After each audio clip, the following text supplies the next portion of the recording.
Hello, thank you for joining us. We begin our report with what will likely be the end for both of the federal criminal cases against President-elect Donald Trump.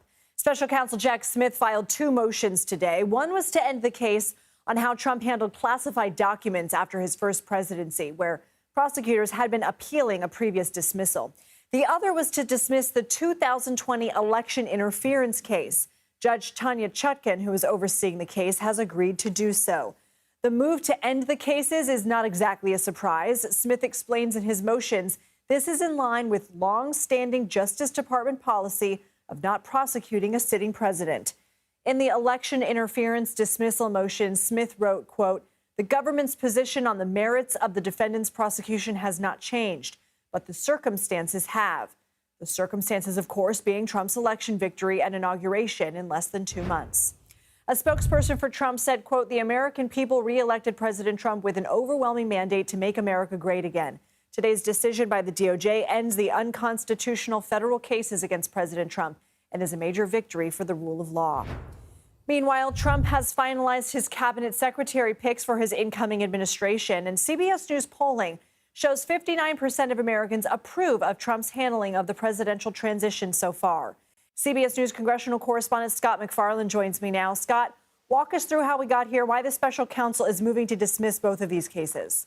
This chapter in American history, this first ever federal criminal prosecution of a former president, really ended anticlimactically with this narrow 6-page filing late today from the special counsel Jack Smith saying his case is not flawed, his case didn't get weakened, but that you just cannot prosecute a sitting U.S. president, that the Constitution and the Department of Justice bar that.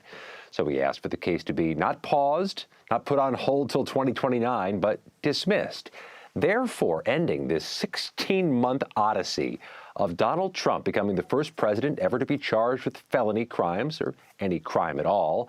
The Supreme Court weighing in and issuing Trump and future presidents a form of presidential immunity, a second grand jury coming back, reporting up a new indictment against Donald Trump. And then this odyssey ends the week of Thanksgiving with Jack Smith surrendering the case because of the election. Why is it an important distinction in the election interference case, Mosten, that Jack Smith isn't moving to have the case dismissed based on merit, but on circumstance? Why was it important for him to have that on the record? Yeah, he's seeking to have this case dismissed and succeeded in having this case dismissed without prejudice, which would allow a future prosecution of Donald Trump for this case in 2029. Doesn't mean Jack Smith would bring the case, but that the case could be brought again after the Trump presidency. Legal expert Scott Frederickson, a former federal prosecutor, tells CBS News he would expect Trump to make a move to either have his new attorney general in 2025 seek to get this case dismissed with prejudice, or Trump will seek to pardon himself, to inoculate himself in 2029 from this case resurfacing, regenerating in some way, shape, or form. Scott MacFarlane, thank you. Let's bring in CBS News legal expert and analyst Rikki Klieman for more analysis. We just heard Scott say, Rikki, not put on hold until 2029, but dismissed. What is the legality here? Can they be brought again? Will they be likely? Can they be brought again? Yes. Will it be likely? No. What you have here is precisely what Scott said. When you have a case that's dismissed without prejudice, what it really means is there is no assessment of the merits of the case. The special counsel, Jack Smith, was abundantly clear. He believes the case is strong. He believes that the case could go forward. He believes that he could get a conviction. But it is the quote-unquote circumstances he finds himself in. He went to the Department of Justice, to the Office of Legal Counsel.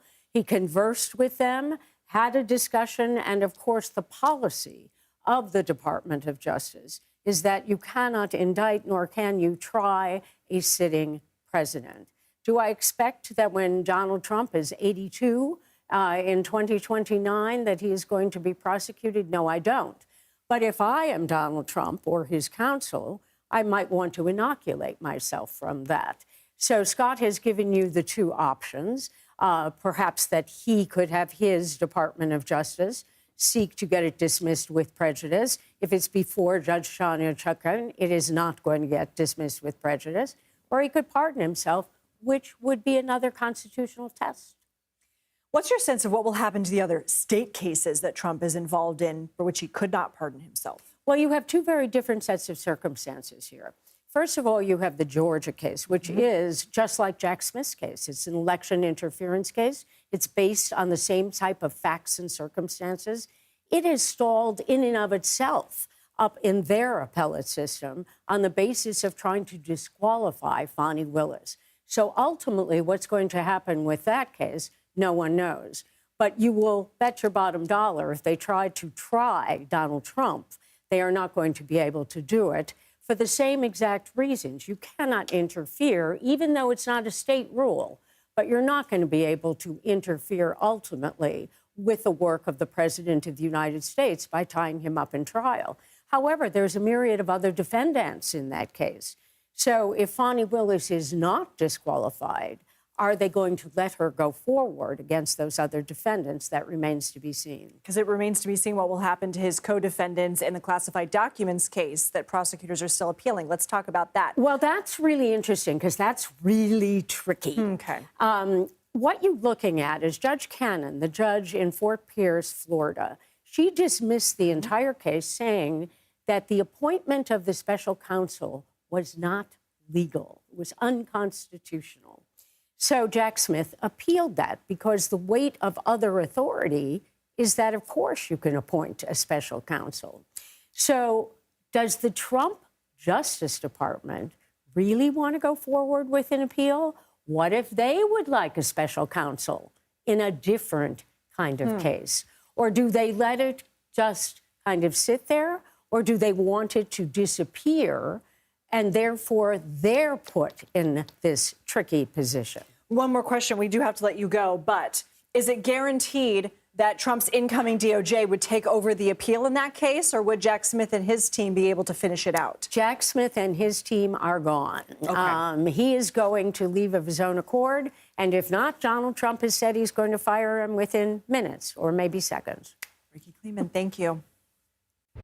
CBS News senior White House and political correspondent Ed O'Keefe joins me now. Ed, good to see you. Trump finalized his cabinet picks over the weekend. Now that we have an expected makeup, is there a trend among the picks? How has reaction been, particularly over his flurry on Friday, 9 alone?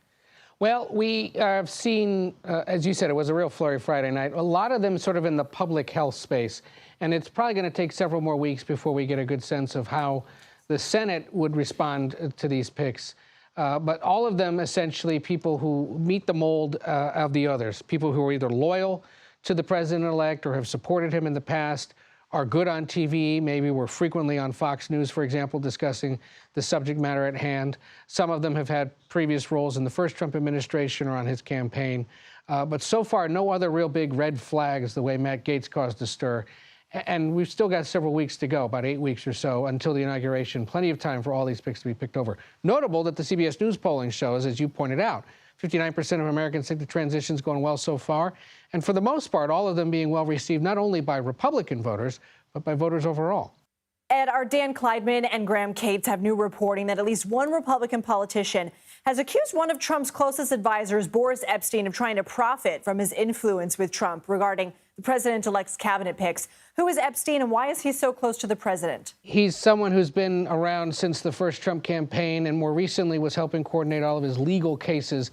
The accusations are that he was trying to profit from his position or try to compel people who are being considered for positions to seek some kind of financial arrangement with them. There's been an internal investigation. The thing to know about Epshteyn is he has clashed significantly, especially in recent weeks, with a lot of other Trump associates, those close to the transition, trying to plan out the government. And it looks as if he's on the outs now. Turf wars are nothing new in the Trump orbit, but this is a particularly nasty one that's developed over the last several days. Ed O'Keefe, thank you.